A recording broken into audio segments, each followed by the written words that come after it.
Good morning, good afternoon, good evening, wherever you are listening or watching in from. I'm Justin from the Rise Up podcast. I'm here with Mr. Michael Beresford. He is the founder and president of Moor Spa. They are a 100% all natural, whole skin, whole body, whole skin care line for spas and for consumers alike.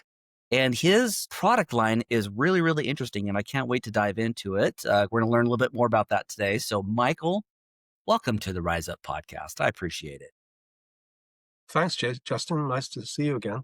All right. We had a little bit of a technical issue the other day, so so we're round two today. So Michael's really nice enough to go with me in round two. So okay, Michael, give me the lay of the land. Moor Spa, tell me how the company started, what it's all about, who do you serve specifically? Just give the listeners a lay of the land of why your product is unique. Okay, sure. So the origin of the company came in the mid-1990s when I came over from the UK. You can probably tell by my accent, but I'm not a local lad. And so at that time, the spa industry was just starting to take off. In those days, like in Vancouver, for example, where I'm based, there were maybe 4 or 5 spas total.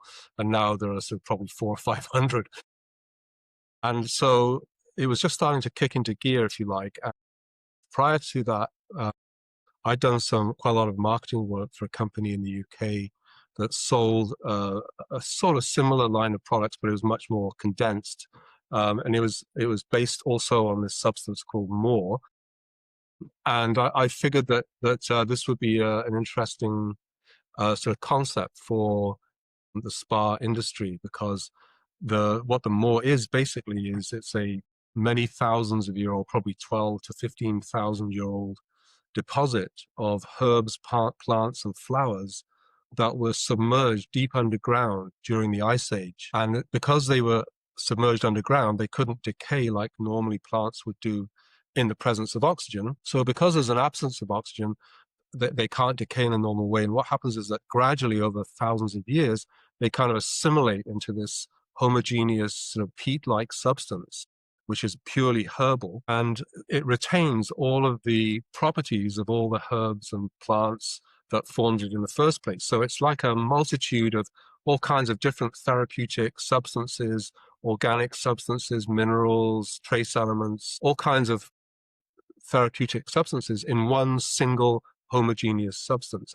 In Europe, this Moor substance is being used for centuries for healing. So you can actually trace its origins back to the 16th century, when there was a famous physician called Paracelsus, who was one of the first people in the Western world to write down a coherent system or theory of medicine. And he based a lot of his theories on the properties of this Moor Mud that comes from Austria. And since then, there have been clinics that have been going in Central Europe for literally all these hundreds of years. And nowadays there are clinics that do these treatments in Austria, Germany, Switzerland, Hungary, Czechoslovakia, and so on.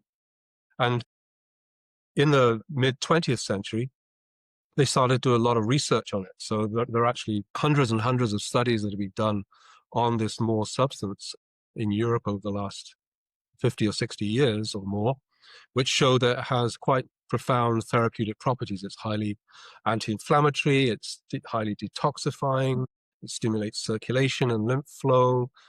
It's really good for any kind of aches and pains, that kind of thing. So it's used nowadays actually at hospitals and clinics, physiotherapy centers all over Central Europe. And in fact, if you have a chronic health condition like arthritis, for example, you can go and see your doctor if you live in, say, Austria or Germany, and they can prescribe a 2-week visit to what's called a Moor Bad. So the word B-A-D, bad means spa in German. And so you can actually get sent to a Moor clinic, and this is paid for by your health insurance plan. So it's very much a part of sort of conventional Western medical thought over there. But in North America, it's not really very well known about. But Yeah. because it has these therapeutic properties, and because the whole spa culture originates from the idea of sort of balancing and healing, then I felt that this kind of concept would be interesting for the spa market. So we basically set up a company. I had a bit of capital myself. I had a few friends chip in, Mm-hmm. and we set up the company. We hired some chemists who are really brilliant at formulating natural products. And over the last 30 years or so, we've now created a full product line that doesn't just incorporate this pure Moor mud that comes literally right out of the ground from this particular valley in Austria, but we also figured out how to make a liquid extract from it. And once we had that liquid extract available, we were then able to blend it with, many different types of organic substances, vegetable oils, herbal extracts, peptides, all kinds of sort of natural cosmetic type ingredients to create a whole product line that encompasses both skincare and body care, wellness products. It has hair care, has massage products, it has aromatherapy. It's like a complete spa product line that we've developed Mm. from those origins of nearly 30 years ago. I'm curious. Is it like something that will ever, like, is there a finite amount of Moor mud? That's Moor mud. Is there a finite amount, or is it, or what's that substance amount? I guess, I was curious about that. Yeah, no, sure. I mean, it's a very good question, a very valid one. Yeah, so basically, the Moor is in constant formation as a result of the plant matter that is forming it, but that's a very, very slow process, right? So, but fortunately, there are many of these deposits around. Like the main one we get ours from. They estimate that at current rates of consumption, it'll last about 1,000 years. So Wow. Okay. there's an awful lot of it. So There are there's a also lot of other it. deposits. Yeah, there's a lot of, Okay. but it's true that it is kind of depletable over a very long period of time. And actually, the Austrian government is very careful to make sure that these deposits are not depleted too quickly over time. So the companies that kind of harvest this substance they have to have a license. They have to be licensed by the government there, and they can only extract a certain amount in a given time period and so on. So they're very careful about that.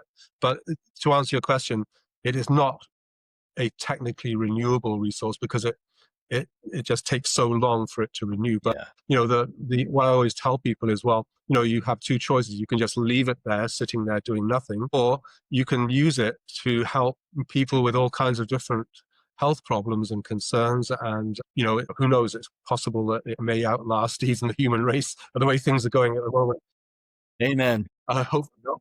You know. So my attitude is that I'm all about renewable substances and plastic proliferation, all of those kinds of things. So I've thought about it long and hard. And my conclusion is that as long as it's being used for sort of therapeutic purposes, then I think it's valid to harvest it. Hmm. Do you have a particular example of somebody that you've met, or a client that has used your products and had, like, they were in certain, situation A, and then after, using products that, like, in situation B? I imagine you have lots of those, but what's your probably most favorite example of how your product has been used? Okay, I guess there's a couple of examples I'll give you. They're both slightly different. One is there was a lady on Vancouver Island, not very far from where we are, who wrote a letter to me about a few years ago now, I guess. And she explained that she had been suffering from basically toxicity, mercury poisoning, basically, for many, many years as a result of how in the old days they used to use mercury in tooth fillings, right? And so they thought it was completely stable, but then after some time, people realized that it wasn't, and that mercury could leach out and get into the bloodstream, apparently. And so what she was experiencing was that she had, you know, um, severe headaches. She was kind of jittery. She couldn't sleep at night, and as a result of all this, she had sort of fairly severe depression. And she was using chelation therapy, which is basically a technique where you have to go to a clinic and they pass your blood through like a mechanical Jeez. device that takes out toxins from your blood and then puts it back in again. in a sense. I mean, that's the essence of it. Uh, and this helped her, but she didn't really get any better. So she was introduced to a couple of our products, which are, some of them, two of the more sort of therapeutic based ones. One is a Moor bath. So it's a product that's 100% pure Moor mud. Nothing is added to it. And you basically pour it into your bath water and soak in it for like 20 minutes. And that's one of the main treatments they do at these clinics in Europe. And she was also taking it internally. We have a product that you can take internally because the Moor mud has substances in it which are known to be really fantastic at detoxifying. So there's something called humic acid and fulvic acid. These are quite well known in the sort of natural products industry to be very, very effective chelators or chelators of heavy metals and other toxins that can find their way into the body. So she was taking that Moor bath treatment, 2 or 3 times a week, and taking this sort of drink cure that we have, which is basically just the Moor mud. It's been pasteurized and preserved so it's safe to take in internally. And what she said was that, after doing this for about 2 or 3 weeks, most of these symptoms just basically disappeared. Wow. Literally, and she was obviously a very religious person because in her letter, she wrote it in a sort of very kind of religious terms, like, this, she felt that like this was a gift from God or something like that, which is fine, great. I mean, there's very much a scientific explanation for why she had these benefits, but she was seeing it from a more sort of spiritual point of view, which is fine. So that was a really interesting experience, and we've heard people over and over again who've had chronic inflammation, things like arthritis and rheumatism, and different types of toxic issues that have used it and found it very, very beneficial. Another kind of one of my favorite stories is kind of going to a different sort of extreme is we also have a Moor mud facial mask, which is 100% pure Moor mud. And one of the first people that I met back in the UK who was using these products, she told me one time that whenever she would leave this facial mask in a little jar out on her bathroom counter, her cat would come in, jump up onto the counter and start eating it. Okay. The reason is that animals have a sort of an innate sense of things which are kind of therapeutic. In fact, the way that the Moor mud substance was originally discovered was as a result of local people observing animals like deer and wolves who were injured, and they would literally go into this Moor deposit and bury themselves in it and stay there for a couple of days, and then they would come out and they would seem to be completely rehabilitated. And so people sort of saw this obviously over and over again, and eventually they thought, well, maybe we should try that as well. And in fact, in some of these Moor deposits in Europe, they found the remains of Celtic and Roman wooden baths buried in these deposits. And around them, they found sort of all kinds of trinkets and things. And apparently, it turns out that Celtic warriors and Roman warriors, when they got injured, they would go and bathe in these deposits. And then when they got better, they would come out and they would throw their sort of booty into the Moor deposit, into this sort of bog or sort of peatland as a sort of expression of gratitude to the gods of the area or whatever they believed in at that time. Yeah. So animals are kind of very much attracted to it as well. So there's a couple of interesting little anecdotes for you.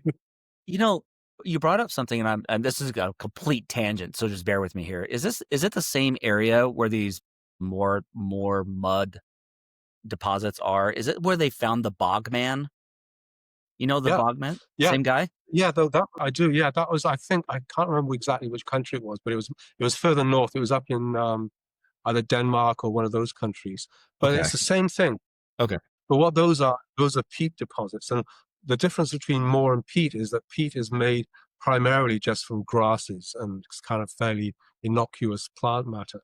Whereas Moor is made in exactly the same way. It's the same process, but instead of it being derived from grasses and sort of rushes and things like that, it's derived from herbs and plants and flowers that themselves have medicinal therapeutic properties, which are retained in the substance because there's nowhere for anything to go. Once it gets absorbed, once those plants get absorbed into it, then they're kind of all of the elements that give them their therapeutic properties are retained in the substance.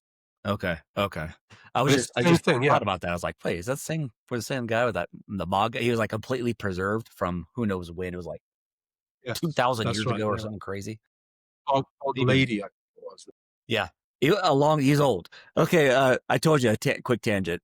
Shifting gears a little bit. So, you found this company, you've been building this company, for years now. And what does a typical day look like for you as you are, navigating this Moor Spa? Well, yeah. So, I mean, there's no real typical day. Every day, obviously, is very different for a person in my position. Typically, the first part of the day is taken up with, responding to emails and kind of just weeding out all of the sort of dross from my inbox. That usually takes an hour or so, and then a lot of my time is spent on sourcing materials. So, in both ingredients and packaging materials, that kind of thing. There's a lot of that. There's a lot of, obviously, we have well over 100 products in our line now. So, and each of those products has, up to 20 or 30 ingredients. So there's literally hundreds and hundreds and hundreds of different ingredients that we have to source. And also the packaging is a huge part of our company as well, as part of our process. So that takes quite a lot of time.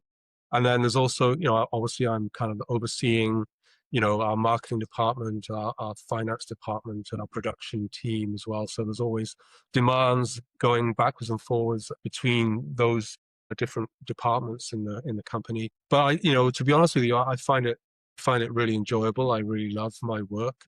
I've been fortunate enough to before I started the company, I was actually a teacher, a meditation teacher for many years back in the UK. And so I still practice that every day. And I find it really helps tremendously with kind of keeping not just staying calm, but also being able to kind of see a bigger picture, like be able to, when as problems come up and various different aspects of the business, I find that I'm able to kind of see a broader perspective of those things Mm, and not allow the different kind of little problems to overshadow the sort of bigger picture. mhm. So that makes it really enjoyable for me, for sure. Do you, I've tried meditation in the past. It's one of those things I have to get into routine for. You just have to do it all the time, but I do practice it from time to time. And you're right. I mean, even just doing some breathing exercises and just taking a minute to calm your mind, it really makes a big difference in how you can shift gears if you're stressed or if you're feeling certain ways. It's pretty amazing. Yeah, Maybe I have to pick your absolutely. brain later on offline about that.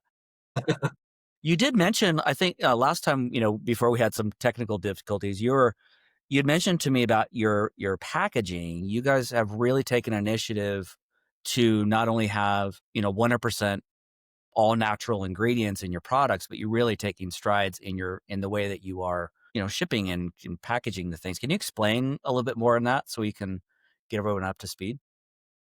Yeah, for sure.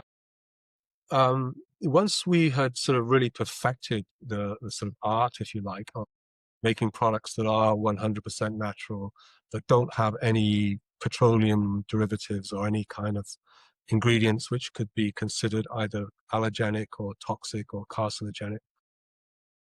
Once we got to that stage and we really felt we'd kind of achieved that completely, then my attention turned to the packaging because I guess about 5 years ago, I became much more aware of this issue because I'd always thought, like a lot of people do, that as long as the packaging is recyclable, then, you can kind of discard it and it'll end up getting recycled into another piece of packaging. And that is true. But the problem is, it turns out that less than 10% of all recyclable packaging actually ends up getting recycled.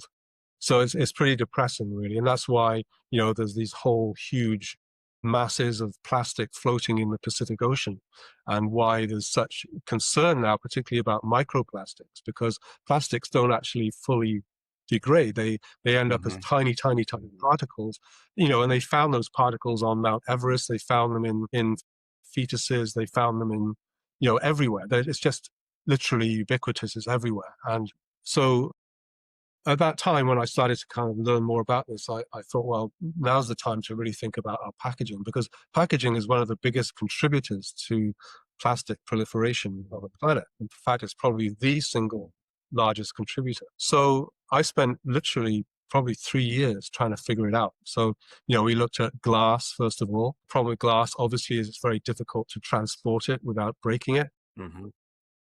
Also, you're very limited to the types of packaging you can have. Then we started looking at different types of paper-based packaging. There are certainly some products that you can package in paper-type materials, but again, it's very limited. And you can't really have anything that has a lot of water in it, because the water will tend to, over a long period of time, it will tend to gradually infiltrate into the paper, and that can be obviously very problematic too. And then our attention turned to bioplastics, right? So to plastics that are derived from hemp and sugar. There's various bioplastics that are out there now. And it sounds great in theory, but the problem with them is that they're still plastics, and still they have the same problem that they don't actually break down when they're discarded, right? So with most bioplastics now, you still, like, in order to make them sort of ecologically friendly, you have to take them to an incinerator, or make sure that they're taken to an incinerator where they're burnt at very high temperatures, and then they can use the ash that comes from that process, and they can use it in agricultural applications. But the actual burning of those bioplastics still creates a lot of CO2, obviously, because it's combustion. So it was all a bit depressing, to be honest with you, kind of looking at these different alternatives. And I almost gave up on it at one point. But about 3 or so years ago, I was visiting my parents in the UK, and I just happened to see a television article about a company just outside of London called Symphony Environmental. And they had discovered or developed a substance, it's called D2W, that you can actually add it into the conventional plastic making process at a fairly low concentration of about 1%. And by adding it into the plastic in that process, it causes the plastic to become fully biodegradable, such that it's very easy for bacteria to colonize it and digest it completely, so that at the end of that process, there's nothing left of it, of the plastic. It's all broken down into carbon, hydrogen, nitrogen, and its constituent elements. And instead of taking 500 years or more for the plastic to break down, and as I just said, it never really fully breaks down, when the D2W material is added to it, it takes 2 years, roughly 2 years. It depends on the type of plastic, but it can take about 2 years for it to fully biodegrade. And there's a lot of research done on this. This substance is fully certified in many, many different countries. It's being used quite widely, particularly in things like plastic bags and so on. And we were probably the first company that I'm aware of to kind of apply it to the field of personal care product packaging. And so we basically contracted with a company who they were open to changing their manufacturing process to integrate or incorporate this D2W substance into their manufacturing process. And now about 90% of our packaging has this D2W material in it. In fact, it's over 90% now. Wow. And so if it is recyclable still, but if it ever finds its way out of recycling kind of loop and it ends up in the ocean or in a landfill or somewhere, within 2 years, it will fully have biodegraded. And so, Man, that's amazing. we feel this is, a really important step. And, uh, it's, we've seen it happen. Like I've left some of the packaging out on my balcony, and left it there for like a year. And then after a year, I've taken it and it just literally crumples in your hand. Like Really? normally there's plastic. You can't, like if you try squeezing it, it doesn't budge at all. It's high density polyethylene. But after about a year, you can just literally go like that and it just crumples. It just completely Man, that's crumples away. amazing. Well, look at The your interesting perseverance thing, paid off. Yeah, it did. Yeah, just one other point. People often ask this question if they're smart, which is a very good one, is how come it doesn't biodegrade while the product is still in it and it's on the shelf in the spa or in the shop or whatever? Good question. And the answer is that, well, it's a very good question, and the answer is that this substance is basically it's activated by ultraviolet light from the sun. So if it's kept indoors, it won't. The biodegradation degradation doesn't happen. But as soon as it gets outside into the open air and it hits sunlight, the sunlight acts as a catalyst and starts this process of biodegradation off. It's so inside a spa or in your bathroom or whatever, it's not going to suddenly fall to pieces. It will last for several years. But once it gets outside and it's exposed to sunlight, Yeah. that's what will start Yeah. this process off. So the only way it would do that is if you just left all your products outside all the time. Yes, and you'd have to leave them outside for quite a long time. So it could, but you'd just be a really bad spa owner. Yes, yeah, or you'd be a completely outdoors spa owner. Yeah. That's true. That's true. That's true. So what kind of major shifts are you seeing in the, either in the skincare, the natural skincare line industry or spa industry at the moment? What are you seeing?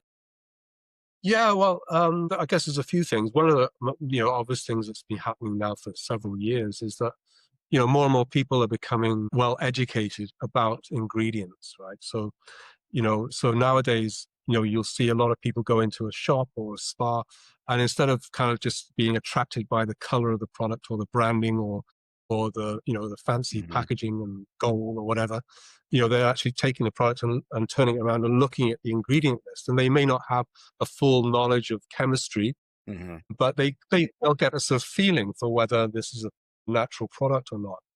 And so this is happening more and more, particularly among younger people. And so this is an important thing. I think it's an important kind of development that's happening is that people are looking for products that are free of, ingredients that could be potentially harmful. And there's more and more evidence coming out as time goes by about the potentially harmful effect of a lot of chemicals that previously were thought to be completely benign. And so that's one thing. And also the other kind of development is also towards what could be described as organic products. And I always kind of try to explain to people that organic skincare products are not the same as buying like an organic apple in a grocery store, where, if you buy an apple and it's certified organic, you know that the whole thing is organic, right? Hmm. But with organic, so-called organic products, then they never are fully organic. They may have, 5 or 10 or 15 or sometimes much higher levels of organic ingredients, but they can't be fully organic unless they don't have any water in them because there aren't any really effective organic preservatives.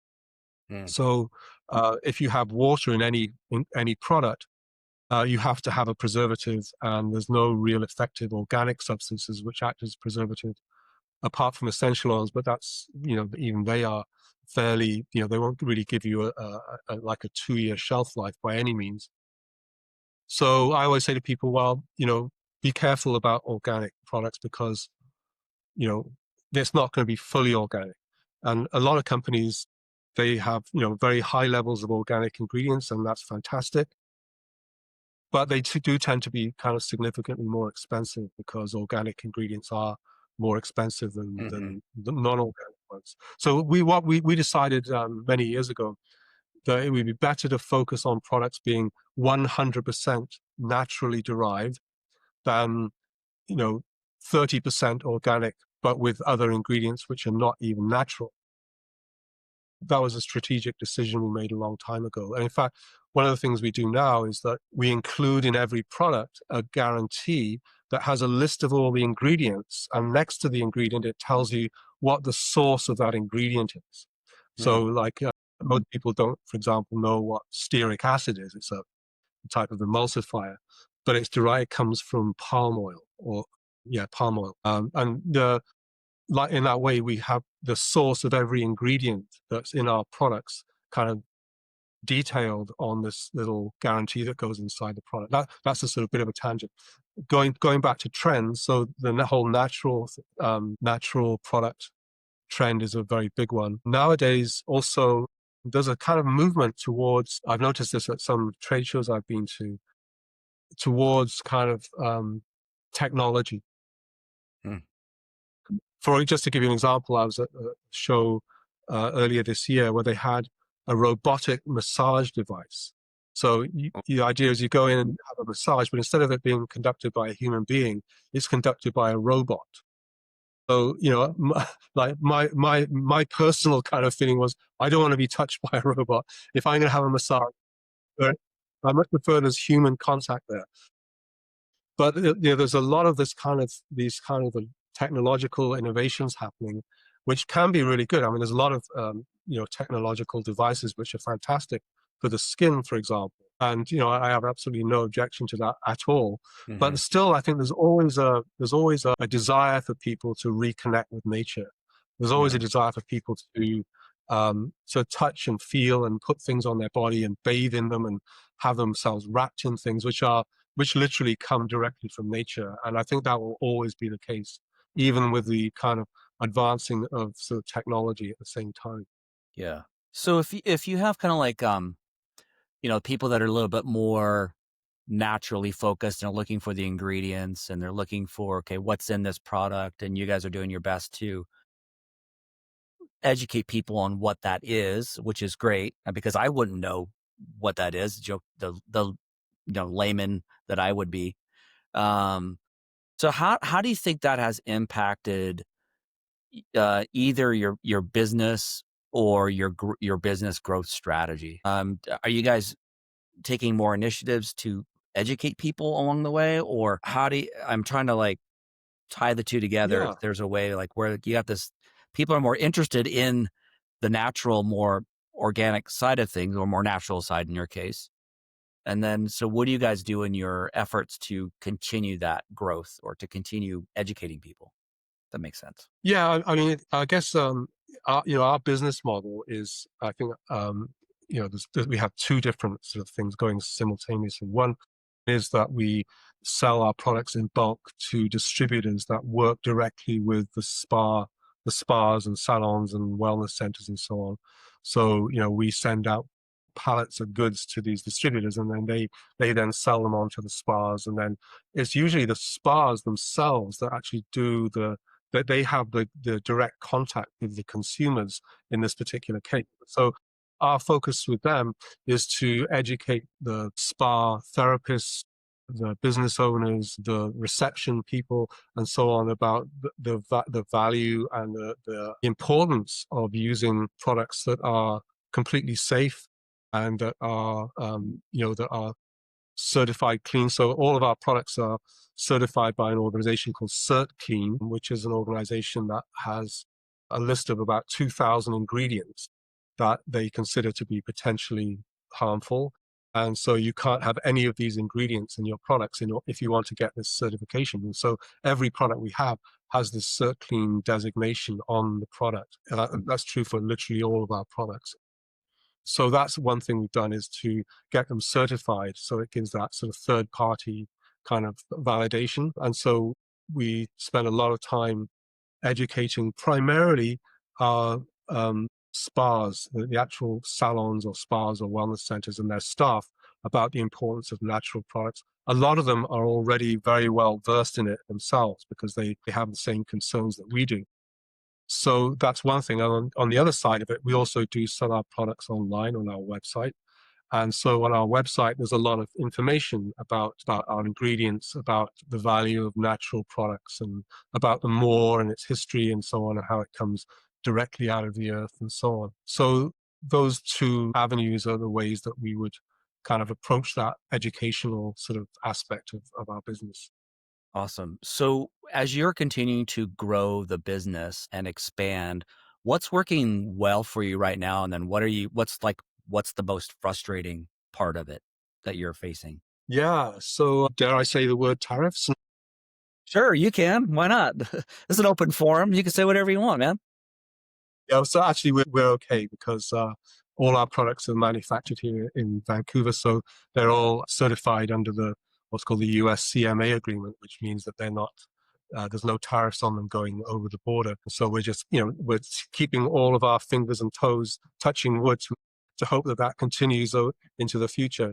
Other than that, in terms of what to further our brand, one of the things that we're working on right now, which is kind of exciting, is that about, I guess, once we'd finished the whole biodegradable packaging kind of chapter of our company, if you like, then the next chapter after that was turning our attention to creating a model for what we call a concept spa. So the idea of it is that we don't just sell our products to either consumers or to third parties, but we create our own model of a spa. So we've done that. We have what's called Moor Spa Earth Therapy Concept Spa. So it's basically like everything you need to create a spa in a single package. So it's basically, we're your spa consultant, we're your product line, we're your menu, we're your website, we're your marketing, we're your treatment menu, we're all of your training and protocols, everything you need to create a spa. And so we've been working on this for the last couple of years now. Just a couple of years ago, we set up our first one in a place called Hilton Head in South Carolina. So if you go to moorspa.hiltonhead.com, you'll see that spa there. And that was like our beta site for this model. And it's absolutely fabulous. It just got voted one of the top 3 spas, I think, in South Carolina. Awesome. It's just an amazing place where they do all of our treatments. They sell all of our products, and they're all trained in all of our different treatment modalities. And they even use some of the equipment that we've developed and so on. So this is a program that is very much in its infancy. And what we want to do now is to take it on a wider scale. Like we've been just have this beta site going for the first part of the project to make sure that we iron all the bugs out of the system and get it working really well. But now we've done that, then we're starting to promote it to third parties to set up these Moor Spa Earth Therapy spas in their own area. And so, they could go into a small hotel, they could go into a fitness center, into a sports club, Mm-hmm. into just a doctor's clinic, or there's many different sort of avenues for where they could go into. So that's the sort of next part of our process of development of the company. What's the who's your ideal person or company that would want to take this pilot and do their own Moor Spa in their own area? Yeah, so I think the ideal place would be anybody who has an existing clientele. One of the spa that we've set up in South Carolina in Hilton Head is what's called a day spa. So it's a spa. They have to reach out to their local population in order to attract them to come to this place, because when they started, nobody heard of it, so they've had to build up their clientele. But it's much easier if you have an existing clientele, either in a hotel or in a sports club or a fitness center where people are coming on a regular basis anyway. And so while they're going to work out, or they're going to play tennis or whatever it is that they do, they can have their spa treatments right there and then, instead of having to leave the premises and go somewhere else to have. Yeah, might as well just And do it so all right there on the spot. it's all right. Retain the revenue. Exactly, yeah. Yeah. So exactly. So it's another revenue generator for that business. So those are the types of things that we feel are the sort of quickest and the quickest way to build up that business from scratch, right? Just by adding it on to an existing clientele who's either a membership base or regular visitors to that particular enterprise, whatever it may be. So as you've been kind of deploying this, what are some of the more frustrating aspects of doing that? Because the journey of entrepreneurship is up and down, forwards and backwards. I'm just curious on how you're navigating the challenges that come. Right. Well, I guess for the concept spa, it's not so much of a problem for me, because the group that has that spa there, they own that spa, so it doesn't belong to us. Okay. So it's kind of like a franchise in the sense that it's like a full model with everything that's needed included in it, but it's then basically given to the third party. So it's not like a regular franchise where you have the client or the company or the owner has to pay a royalty on on an annual or monthly basis. A significant amount of money has to go back to the franchising company. In our case, because our business model is selling product, manufacturing and selling product, then that spa becomes an outlet for our products to be sold through. So we don't actually charge any royalty fees to the owners. So that also means that they have to take on the responsibility for developing the market. So fortunately, there's no real frustration involved from my side of that. In terms of generally frustrating things, it always comes down to logistics, navigating customs, also, product registration. We sell now in about 15 different countries. In every country, you have to register all your products, and with such a large range of products, so over 100 products, that's quite a significant kind of body of work. And so that's kind of frustrating, having to do that over and over again. So it's the logistical side of it which is most challenging. The creative side of it, which is developing new products, research and development, coming up with new ideas, branding, kind of all of those things. That's kind of like real fun. That's kind of Yeah. creative. It's really rewarding. But the dog work, if you like, of dealing with logistics and customs and paperwork, those kinds of things are kind of just more, I guess, frustrating is a good way to describe it.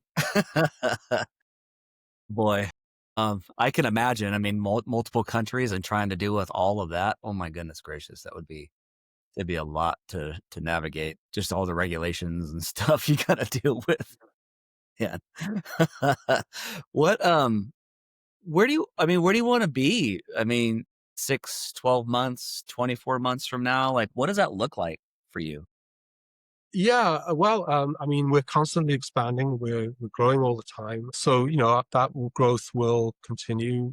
We're constantly liaising with distributors in different countries to open up new markets. Mhm. So that process will come on. Sometimes you lose one and you gain two. So it's always a process of gradually going forward, and it kind of goes in sort of waves, but generally in an upward direction.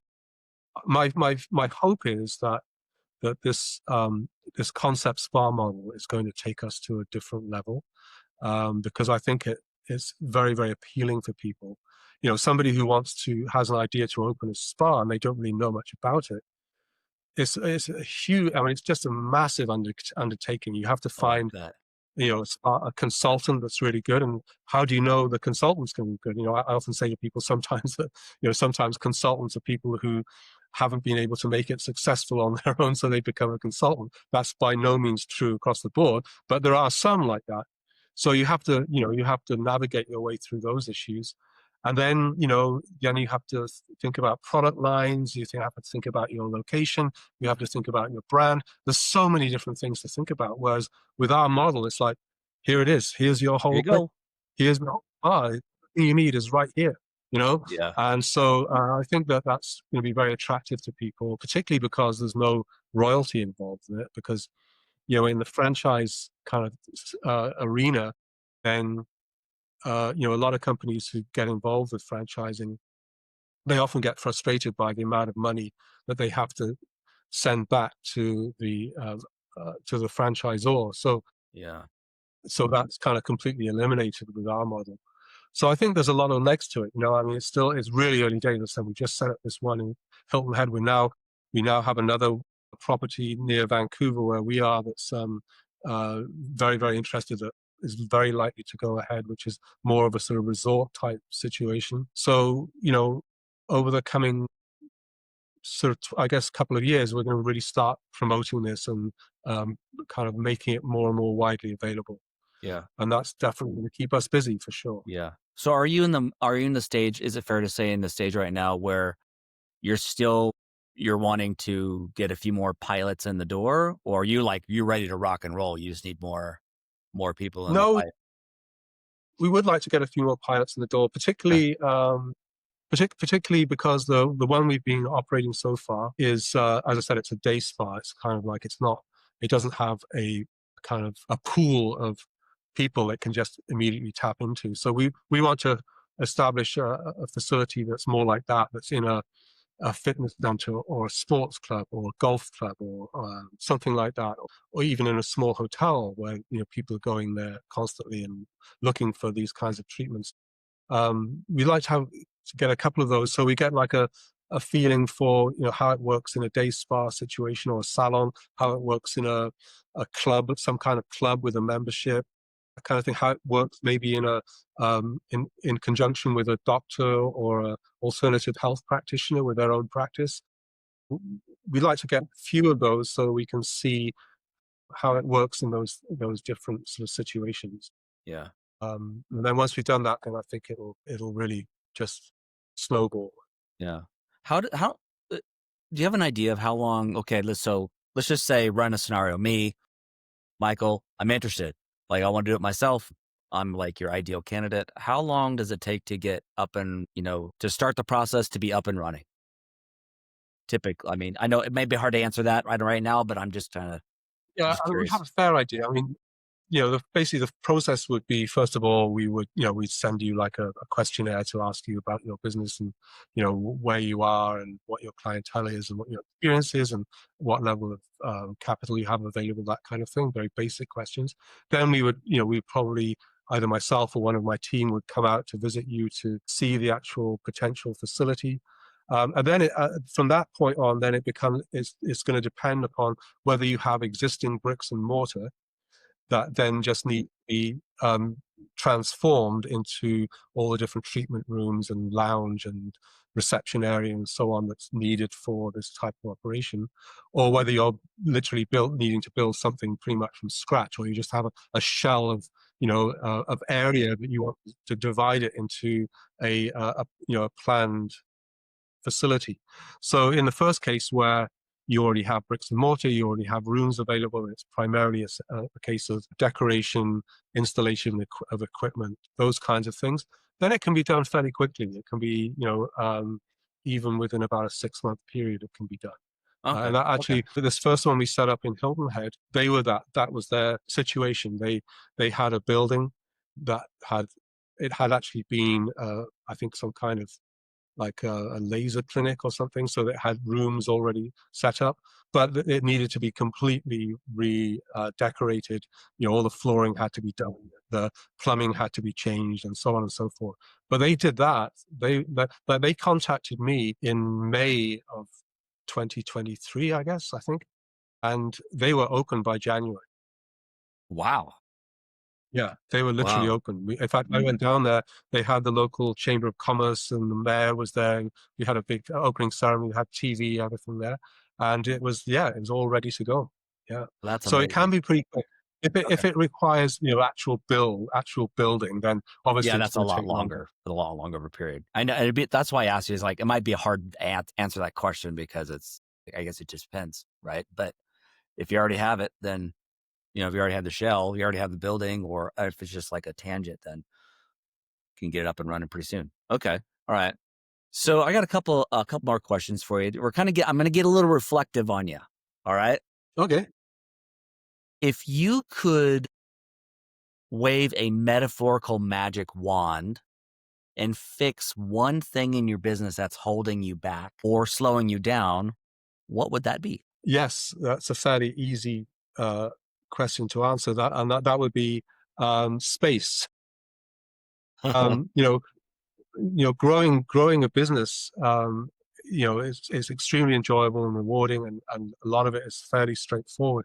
A lot of it is just buying new equipment, employing, finding the right people, finding other people, but you're always very constrained by the space you have available, right? So, and if you want to move, like if you're growing and you need to move to a bigger facility, then it's a massive operation to take all your equipment, to take all of your inventory, everything. I mean, it's a headache, massive headache of epic proportions. So that would be my magic wand, is if I could wave a magic wand and then have, instead of having 10,000 square feet of space, suddenly have 20, then that would be wonderful. Of course, the problem would be then that there'll be a whole other problem, which would be the cost involved in doing that. But what we've done is kind of interesting. So we've sort of been really creative about that. So one of the things we did was we bought this really large truck that's about the size of a container that we parked at the back of our warehouse, so that the back of the truck is adjacent to one of our metal rolling doors, so we can just roll it up and go into the back of the truck. So that basically increased our storage capacity fairly, not by a huge amount, significant amount.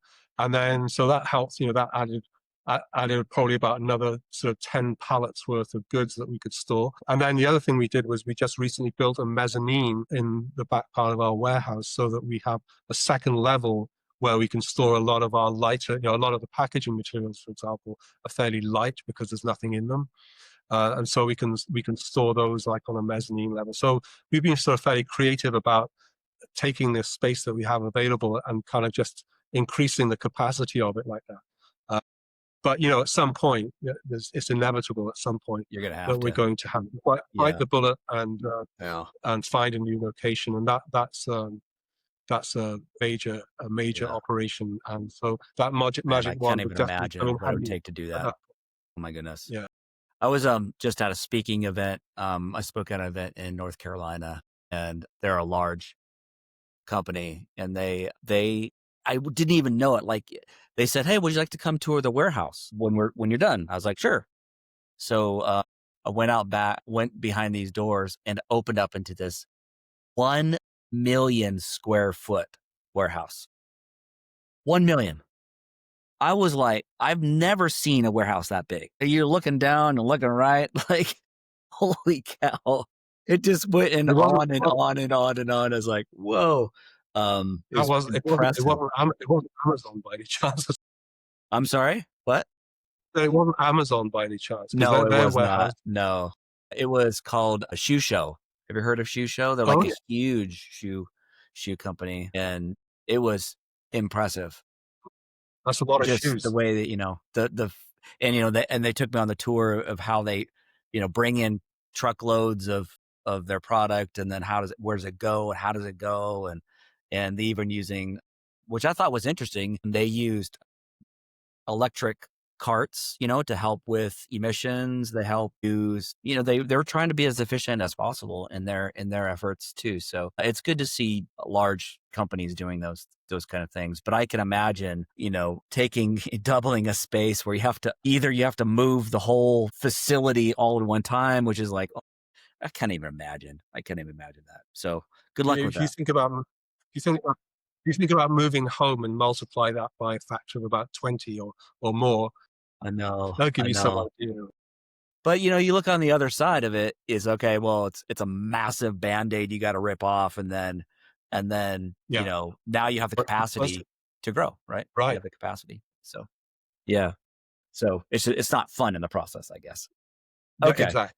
I appreciate your transparency in the magic wand question. I have another reflective question. Looking back at this journey you've been on building this company with Moor Spa, what is one thing you know now that you would tell your younger self? Gosh, I'll have to reflect on it.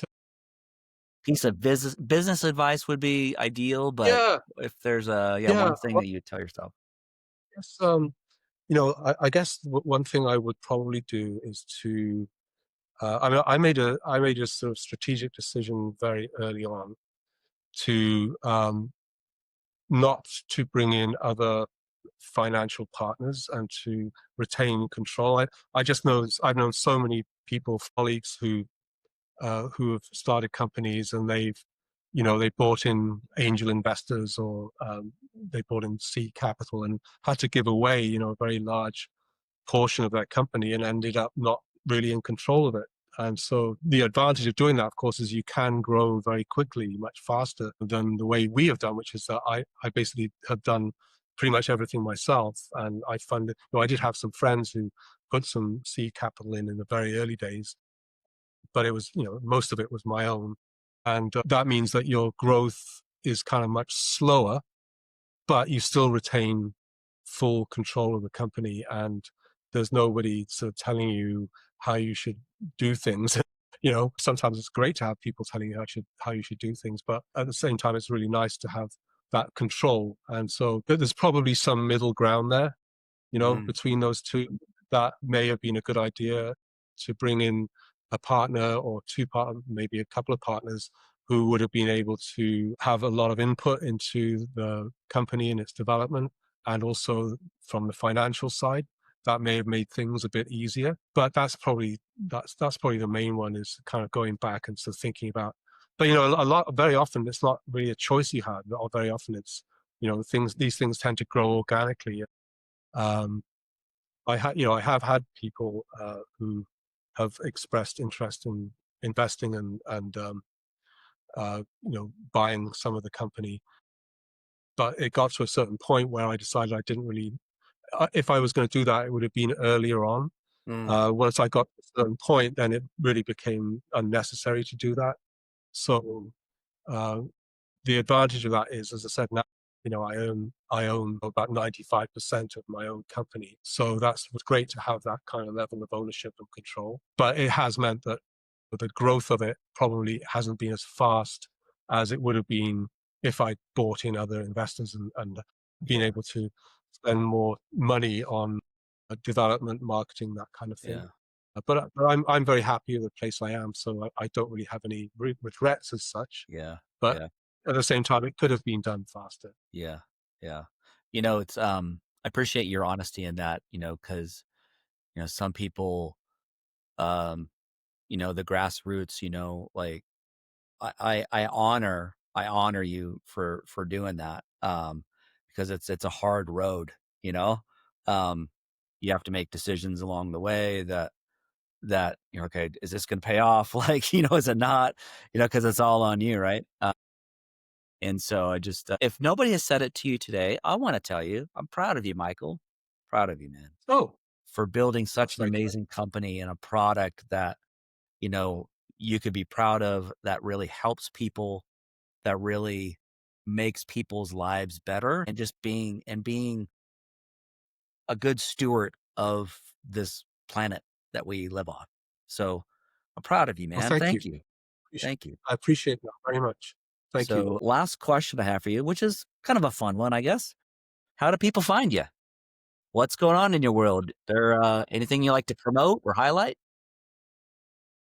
Yeah, well, I mean, obviously we have our website, which is moorspa.com, moorspa.com, and that's the best way to find us.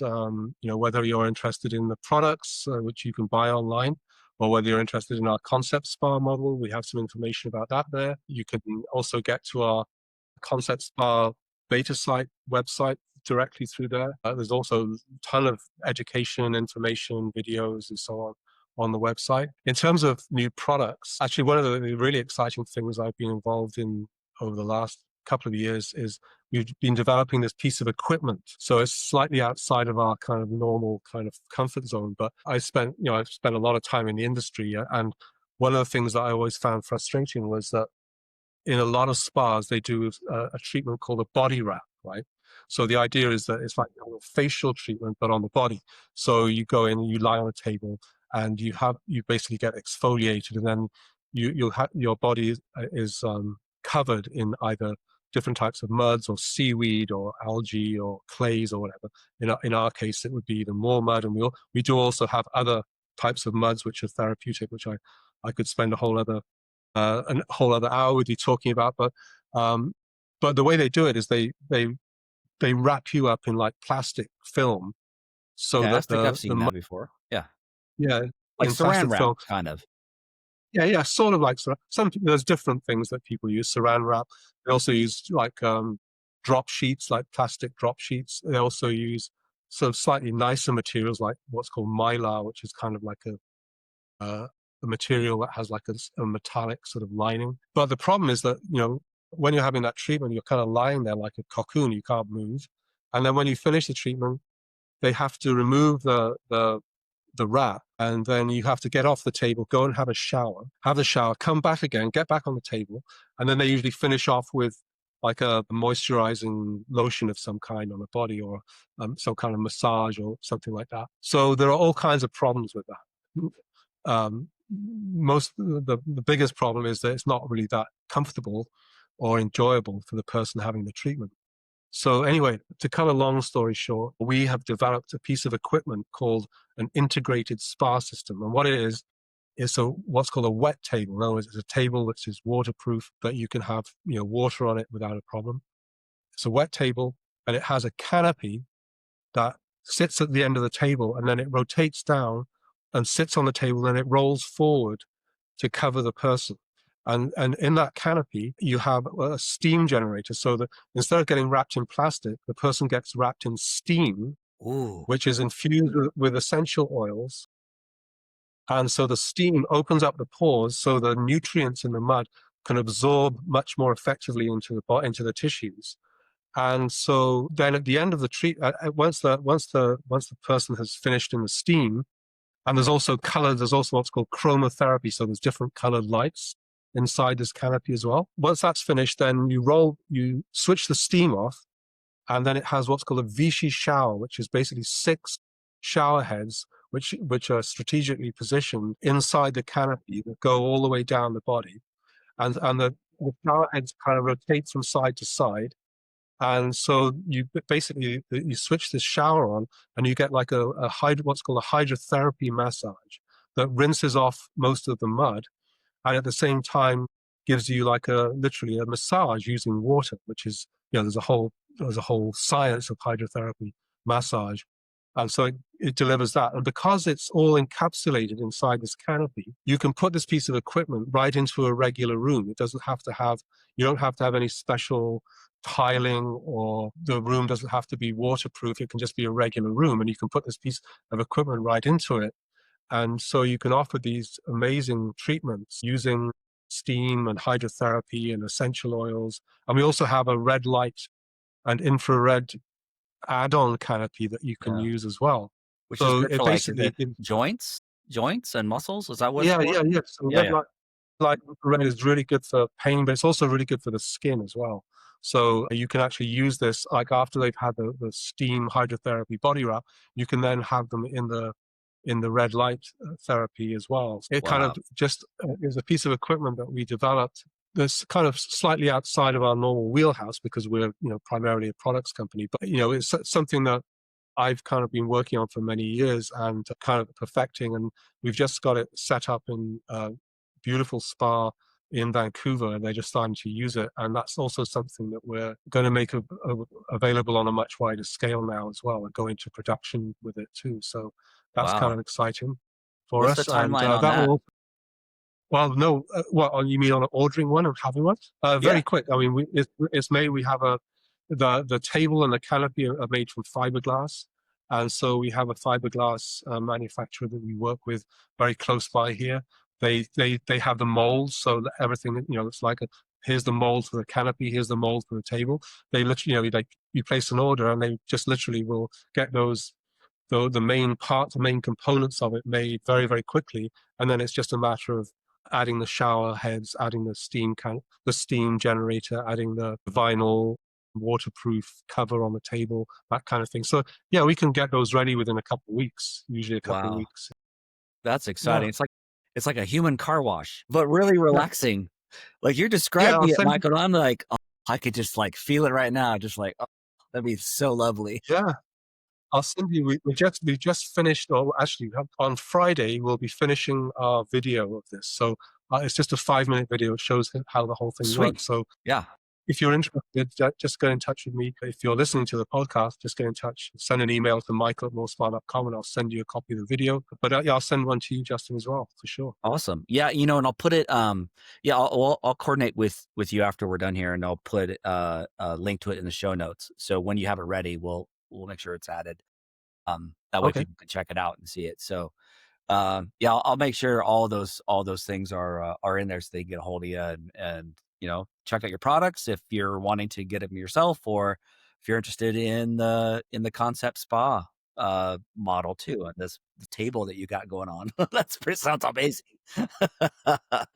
That's exciting, man. I'm really just blessed to spend time with you today. I appreciate everything that you're doing, man. I really do. And I just want to say thank you again. I really do. Thank you so much. Thank you very much, Justin. It's been a pleasure. All right. Well, that wraps up today's episode on Rise Up Podcast. Thanks everyone for listening and watching, and check out Michael and Moor Spa. And we'll see you guys in that next episode. All right. Bye. Bye bye.